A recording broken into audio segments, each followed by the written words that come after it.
to Affirmations. Thank you all for returning. I'm wishing everyone mental, spiritual, emotional, and physical health. I hope all is well. I hope you all had a great week. I'm trying to, let's see, locate my lighter. There it is. So I can light my Palo Santo. But I'm hoping everyone is doing well. Thank those of you who are returning. Thank you to my subscribers. And I see I had a few more subscribers this week. Thank you so much for joining me. Please continue to like, share, and subscribe. It will help my YouTube channel grow. Don't forget to hit the notification bell so you can know when I post. And I just really appreciate you guys. Let's see. We're going to start off with our saying, death and life are in the power of the tongue, and they that love it shall eat the fruit thereof. Are you feeding yourself fresh or rotten fruit? I'm hoping it's fresh, okay? I'm always wanting to mind the self-talk that we do with ourselves as well as what we speak, okay? And also wanting to add that anything that you try to manifest or speak into your life will not last, or it won't even be birthed or manifest unless it is based off of the truth, okay? And there are many truths in this walk, and so you have to figure out what is the truth, okay? It must be on a solid, firm, truthful foundation of the Most High, okay? Okay, let's see. So with that, those of you who are new, every week I always pull from the self-therapy card deck, again, with clients that I work with, encouraging them to get cards to be able to continue their counseling goals once they're finished with counseling. So it's something to think about. Again, they're available on Amazon. Eventually, I'm working on getting a store, so you all will be able to purchase those down in a link at some point, okay? And so a lot of the things that you see me working with, I will be able to offer for you all to buy, okay? It will help support the channel and help it grow. Okay, so like every week, we always get the stones, yes, to see which deck are we going to talk from today. Okay, we got us a cloudy day today, had a little bit of rain, but it's a nice cloudy day, good, cool kind of weather. Okay, let's see what we're going to get. Let's see, what are we going to get? Let's see how I want to do it this time. Let's see. Okay, we got Tiger's Eye. Okay. Tiger's Eye. Okay. Again, loving the raw stones. Yeah. Okay, Tiger's Eye. Okay, so I'll set that to the side. And that is the relationships deck, of course.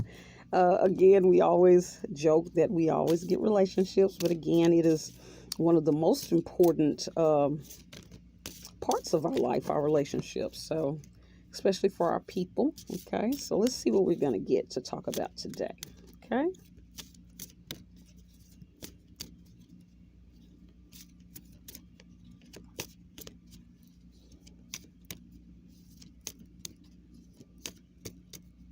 let's see.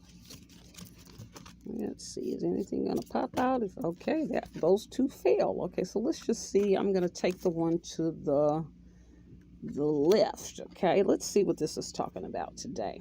Okay, it says, have any of my close friends or family deeply hurt me? Okay, that's a profound statement. And we've been pulling cards about this. But this is the first one that directly asks the question, has any of my close friends or family deeply hurt me? Okay. And, I always like to look at this through the lens of our people going through slavery, and a lot of the things that we learned. Again, as a people, we never got counseling for the trauma that we received. So a lot of the behaviors and hurts that family and even our friends pass on to us is indirect response to things that was passed down from slavery and the trauma.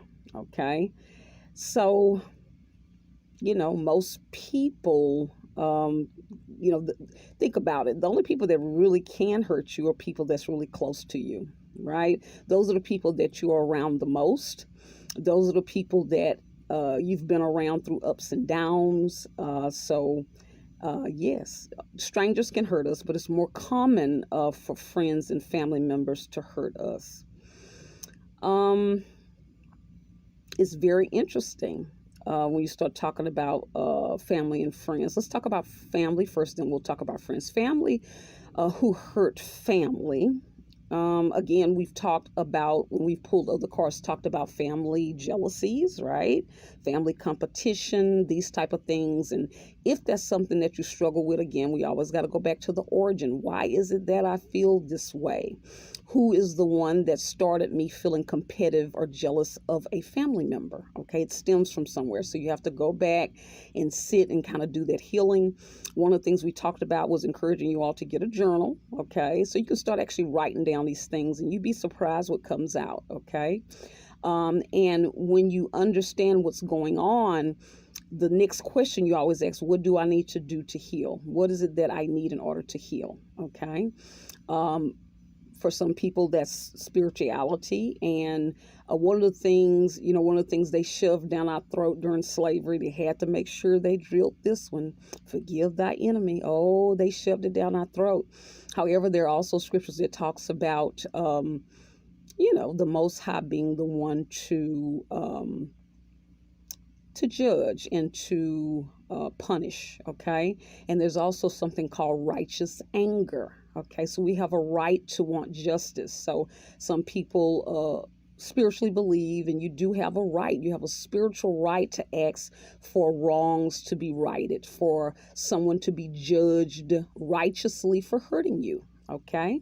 So you have a right to that. That's something we're never taught. Okay. And so, yeah, we're looking at family who sometimes hurt each other because of jealousies. Also, when we start looking at abuses, you look at family, you go, well, why would this person abuse this person? Why would they abuse this particular child? And a lot of times it could be, no one's talked about this. Sometimes when you talk about adults maybe harming younger people, it could be through the lens of revenge. Maybe they can't take their anger out on the sibling or a family member that's an adult, so they will seek revenge through that of a child. Okay, so that's a kind of deep concept. But again, these things were learned in slavery. Okay, and it's important to kind of journal about those things and figure out what you need to do in order to heal. Okay, close friends. Have any of your close friends hurt you? Okay. Very complicated. When you start talking about friendships, we are drawn to certain people. Okay. Are you a person that go and select a friend? And why? Some people, are you selecting friends, because you admire them, but then it could turn into jealousy or competition, or, you may not have ill intentions at first, but after a while it could turn dark. Or you're a person that have people approaching you and you kind of take in all friends, not understanding that, the term we've heard, frenemies. People, they do admire you and like you, but on some level they also, want to hurt because they lack or because they feel like they don't have. And so we have to figure out, what kind of people do we want to be? Do we want to be in a world where even if we don't see ourselves as having a thing, but we see someone else with it, is it okay? And can we feel happy and at peace for someone else to have it? Do I want to live in a world where somebody has something positive? Or am I a person that says, if I can't have it, then nobody can? Okay. And so also think about the actions. Again, the concept of you reap what you sow. So not only can you speak positive and negative, but your actions can also activate positive and negative. Okay, so be aware of that. Here's the next one. Do I hold a grudge that weighs me down? Okay, we just talked about really righteous anger. But when you sometimes are told, forgive your enemy, and people won't allow you to have righteous anger and be able to pray that the Most High judge that, and then you be able to kind of let that go. Then sometimes it allows you to be at peace with it because you've put it in a place and put it in a higher power's hand. Okay. And so sometimes people also hold grudges because they feel like they have no power. You have to ask the question, what do I need to heal? And sometimes that's scary. Sometimes that's confronting the thing. Sometimes it could be legal. Sometimes, I don't know what that is. But you have to think about that. The last one says, if I had been in their shoes, would I have done the same? So it's calling for us to be a little empathetic. There's very different degrees of wrongs, okay, from, minor to very severe. And so if you'd been in their shoes, so a lot of times when you're looking at people hurting, as they say, we've heard the saying all this year, hurt people, okay? So if someone is hurting you, we know that person is telling you about themselves. They are a hurt person that's been wounded. There's some trauma there. Okay. So know that. Okay. And so hopefully with knowing that, it helps you to be able to kind of understand it a little bit more, even if it's, it's uncomfortable, but at least you'll understand it. Okay. That's a very important one. Okay. And let's see, we're going to pull from another deck. Let's see what we get. I'm going to see what I got. Okay. I got is this the Malachite? I think we had got this one last time. Let's see if I can get it to focus. Are you going to focus? Yeah, there it is. Okay, so we're going to, this is Health and Diet. We've been getting this one a lot lately. This is another one. So kind of taking it that, we need to kind of be looking at our health and diet, okay, and kind of, minding, how we're taking care of our temple, our body, okay. Let's see what we get, okay. Let's see what we get. Okay. Okay, I'm going to split it down the middle and take the one to the left. Okay. And it says, oh, wow. Look at this one. Do I consume too much sugar and junk food? Why is this one just for me? What are my top guilty pleasures that I overconsume? Oh, yeah, we got to look at that. Do I consume too much sugar and food? So a lot of times, they've been talking about how they've been doing research on how sugar, it's very addictive. And, it affects mood. Food is a way that we can self-soothe, okay, and emotionally eat. It is a quick fix and definitely can be satisfying. People also talk about food being associated with the first experience that babies have with mothers, right? Suckling the breast. Food is the first comfort, right? And food has a way of can bring back memories of home and all kind of nostalgia. But yeah, do you consume too much sugar and junk food? Let's see, it's not focusing. Let me be still. Yes, I think I do. But there also are natural things that you can take to kind of offset it. So it's something that you need to kind of do your research on, especially dealing with sugar. There's been a discussion about, again, my sister, she does a lot of the kind of natural remedies, and we've been kind of studying a lot of natural things. And again, encourage you all to look up Dr. Sebi, Sebi, on YouTube. Cinnamon vitamin capsules is a way to also control your sugar levels. So before you eat anything sweet, taking a couple of cinnamon vitamins. But again, do your research, check with your doctors, okay? Because I'm not a health expert, so I can't give that judgment out, but it's for you to do your own research and ask questions, okay? And also, too, maybe even keeping a journal. That's something to think about when you find yourself kind of self-soothing with these foods. What kind of thoughts are you having, okay? And the next one's, what are my top guilty pleasures that I overconsume?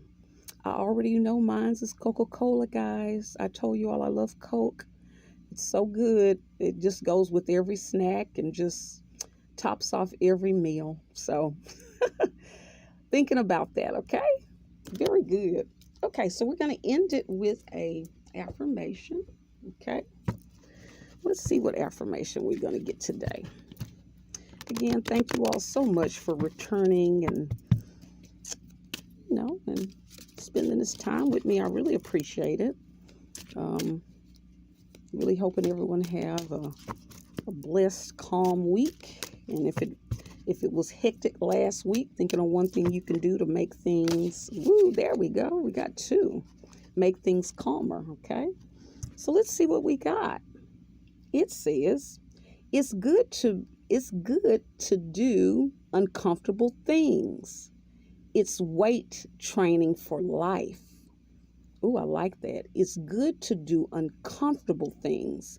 It's weight training for life.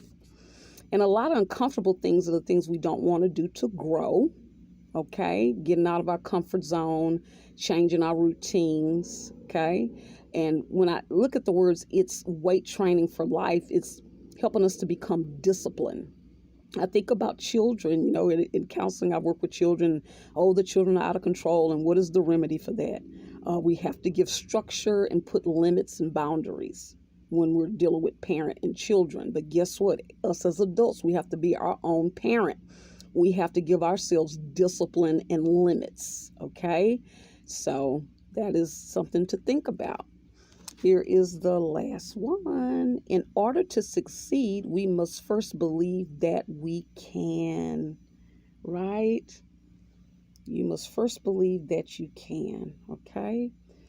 So something to think about. And if it's something that you need to change and you think you can, again, pen to paper, journal, why do you think you can't?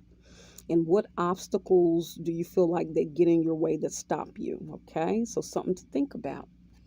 Okay, with that, guys, I want to thank you all for returning, and we're going to end with our words. A fool's mouth is his destruction, and his lips are a snare of his soul. And I will talk to you all next time. You all have a great week.